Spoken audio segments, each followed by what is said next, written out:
பட்டிமன்ற பேச்சாளர் திரு ராஜா அவர்களை வாழ்த்துரை வழங்குவதற்காக அன்புடன் அழைக்கிறோம். அனைவருக்குமான முதல்வர் நிகழ்ச்சியின் கருத்தரங்கத்துக்கு தலைமை வகிக்கிற எங்கள் வணக்கத்துக்குரிய மரியாதைக்குரிய அடிகளார் ஐயா அவர்களே,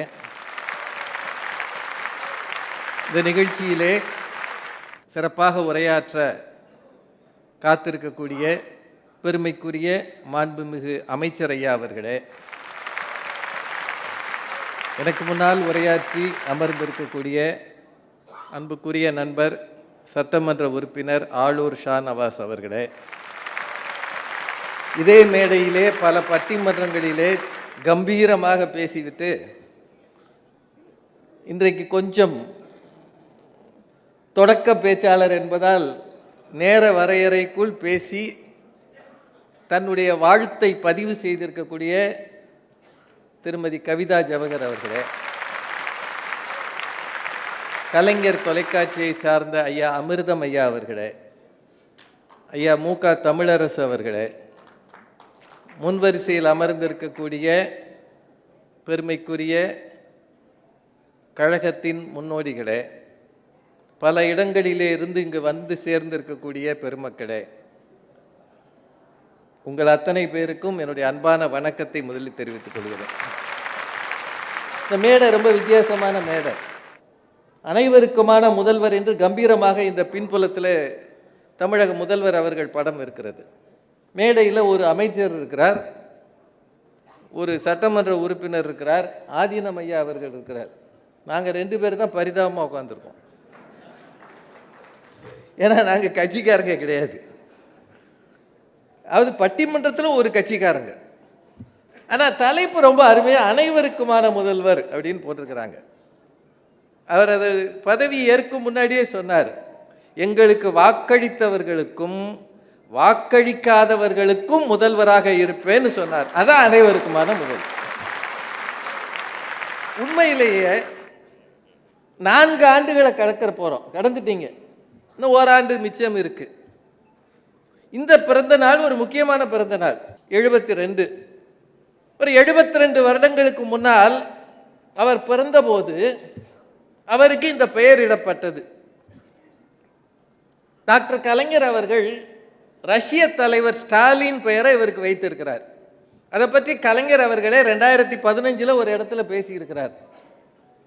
நான் ஏன் என் குடும்பத்தில் என் பிள்ளைகளுக்கு இவருக்கு மட்டும் இப்படி ஒரு பெயர் வைத்தேன்? காரணம், ரஷ்ய தலைவர்களில் ஸ்டாலின் இரும்பு மனிதர், அதுபோல இவரும் இருப்பார் என்பதற்காக இந்த பெயர் வைத்தேன் அப்படின்னு சொன்னார். அதுல வேடிக்கை என்னன்னா, உலக வரலாற்றில் இரும்பு காலம் என்பது எத்தனை நூற்றாண்டுகளுக்கு முந்தியது அப்படின்னு தேடுனா, பொதுவா நம்ம ஒன்றும் ஆராய்ச்சியாளர் இல்லை, இரும்பு காலம் என்பது கிமு 2000க்குள்ள தான் வருகிறது. ஆனால் சமீபத்தில் தமிழ்நாட்டில் இருக்கிற ஆய்வுகள், தொல்பொருள் ஆராய்ச்சியாளர்கள் கண்டுபிடித்த பிறகு இரும்பு காலம் 5300 ஆண்டுகளுக்கு முன்னால் தமிழ்நாட்டில் இருந்திருக்கிறது, தமிழன் பயன்படுத்தி இருக்கிறான் என்பதை ஆராய்ச்சியாளர்கள் சொல்கிறார்கள்.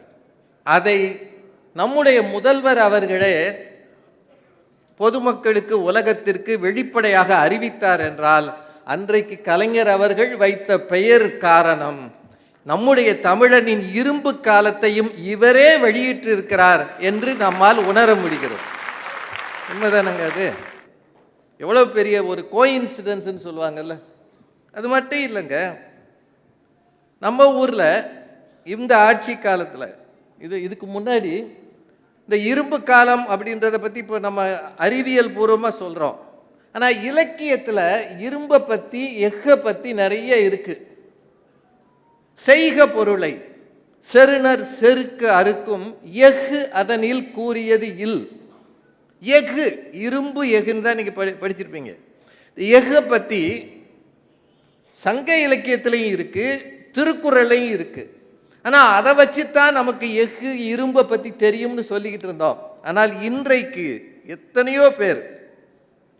வடக்கே செம்பு காலம் இருக்கும் போதே தெற்கே இரும்பு காலம் இருந்தது என்று தமிழனின் தொன்மத்தை ஆராய்ச்சி செய்து சொல்கிறார்கள் என்றால், தமிழன் என்பது எத்தனை கால பழமையானது, எத்தனை காலம் தொன்மையானது என்பதை நிரூபிக்கிற காலம் இந்த ஆட்சி காலம் என்பதை நாம் மகிழ்ச்சியோடு சொல்லணும். அது மட்டும் இல்லை, 3 அடியால் உலகை அளந்தான் வாமனன். ஆனால் இன்றைக்கு தமிழன் கீழடியால் உலகை அளந்து கொண்டிருக்கிறான். கீழடியில் அங்கே இருக்கக்கூடிய அகழ்வாராய்ச்சியில் தமிழரின் நாகரீகம், அந்த காலத்திலேயே அவன் என்னென்ன வகையில் அவன் வாணிகம் செய்திருக்கிறான், உலகை வளம் வந்திருக்கிறான் என்பதற்கு சான்றுகள் இருக்கு. அதை அப்படியே விட்டுறாம அங்கே ஒரு பெரிய அருங்காட்சியகம் தொடங்கி இருக்கிறாங்க. அந்த அருங்காட்சியகம் இப்போ மதுரைக்கு வர்றீங்கன்னா நீங்கள் பார்க்க வேண்டியது, எங்கள் மதுரை மீனாட்சி அம்மன் திருக்கோயிலை தரிசிக்கலாம், மகாலை பார்க்கலாம், வண்டியூர் தெப்பக்குளத்துக்கு போகலாம், அப்படியே கீழடிக்கும் போகலாம். தமிழரின் பழமையை, தொன்மையை, பெருமையை பறைசாற்றலாம் என்றால் அதற்கு இந்த நம்முடைய முதல்வர் அவர்கள் ஏற்பாடு செய்திருக்கிறார். மதுரையினாலே அது மட்டுமா, நம்முடைய பொதுப்பணித்துறை அமைச்சர் இருக்கிறார், அங்கே ஒரு கலைஞர் நூற்றாண்டு நூலகம்னு ஒன்று இருக்கு, கம்பீரமாக இருக்கு. அவர் கையை காட்டுறார், நான் தான் கட்டிருச்சேன். நாங்கள் இல்லை நான் சொன்னோம். கோவையில் இன்னொரு நூலகம் வரப்போகிறது. ஒரு நூல் நிலையம் திறந்து வைக்கும் போது அந்த மக்களுக்கு அறிவு திருவிளக்கு ஏற்றப்படுகிறது, ஒரு பெரிய சமூக மாற்றம் வருகிறது. நான் ரொம்ப வருஷம் முன்னாடி மதுரையில் அமெரிக்கன் கல்லூரியில் படித்தேன். எங்கள் அப்பாவுக்கு ஒரு ஆசை இருந்தது, ஐஏஎஸ் தேர்வு எழுத வைக்கணும்னு. அப்போது ஐஏஎஸ்ன்ற 3 எழுத்தை தாண்டி என்ன செய்யணும்னு எங்கள் யாருக்குமே தெரியாது. அந்த காலத்தில் போட்டித் தேர்வுகளுக்கு படிப்பதற்கான வாய்ப்புகள் கூட மதுரையில் இல்லை. ஆனால் இன்றைக்கு படிக்கிற பிள்ளைகள் எந்த போட்டித் தேர்வுக்கு போனாலும் அதற்கான நூல்களும் அதற்கான எல்லா வாய்ப்பையும் கலைஞர் நூற்றாண்டு நூலகம் மதுரையில் தருகிறது என்றால் இதைவிட சிறந்த வாய்ப்பு எதாக இருக்க முடியும்? இது ரொம்ப முக்கியமானது. அது மட்டும் இல்லை, உலக மொழிகளிலே தமிழுக்கான பெருமை, செம்மொழி அந்தஸ்தை டாக்டர் கலைஞர் அவர்கள் பெற்று தந்தார்.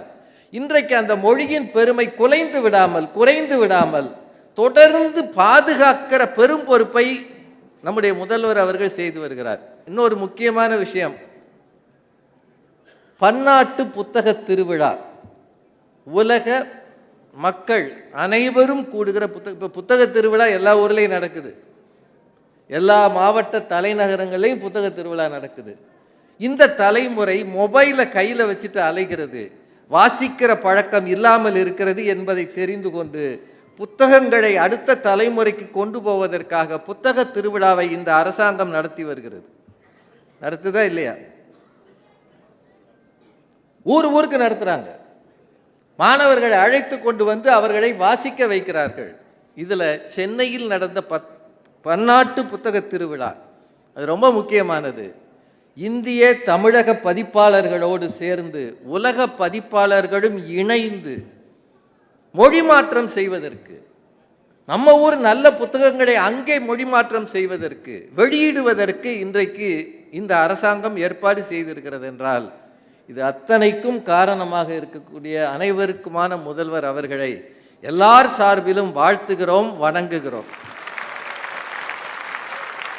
தமிழ் புதல்வன் திட்டமா, அது ஒரு நல்ல திட்டம். அதில் கவிதா ஜவஹர் பேசும்போது படிக்காமல் கிடந்த பசங்கள்லாம் இப்போ படிக்கிறாங்கன்னாங்க. அது அப்படி ஒரு சாடையாக பேசுகிறது. ஆம்பளை பசங்களாம் ஒழுங்காக படிக்கிறது இல்லை, இந்த திட்டம் வந்த பிறகு தான் படிக்கிறான்னு. ஆனால் ஒன்று ஞாபகம் வச்சுக்கோங்க, உரிமை தொகை 1000 ரூபாய் நம்ம இங்கே தமிழ்நாட்டில் கொடுக்கும்போது நிறைய பேர் திட்டுனாங்க, இலவசங்கள் எல்லாம் செய்யப்படாது, கொடுக்கப்படாதுன்னு. இப்போ டெல்லியில் 2500 ரூபா கொடுக்குறாங்க.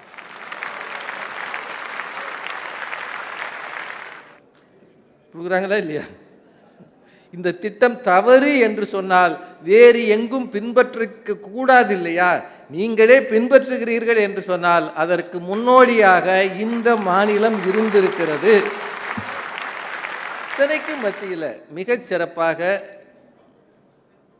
72வது பிறந்த நாளை கொண்டாட போகிற நம்முடைய முதல்வர் அவர்கள் பல்லாண்டு பல்லாண்டு பல்லாயிரத்தாண்டு வாழ வேண்டும் என்று வாழ்த்துகிறேன். வணங்கி விடைபெறுகிறேன். நன்றி, வணக்கம்.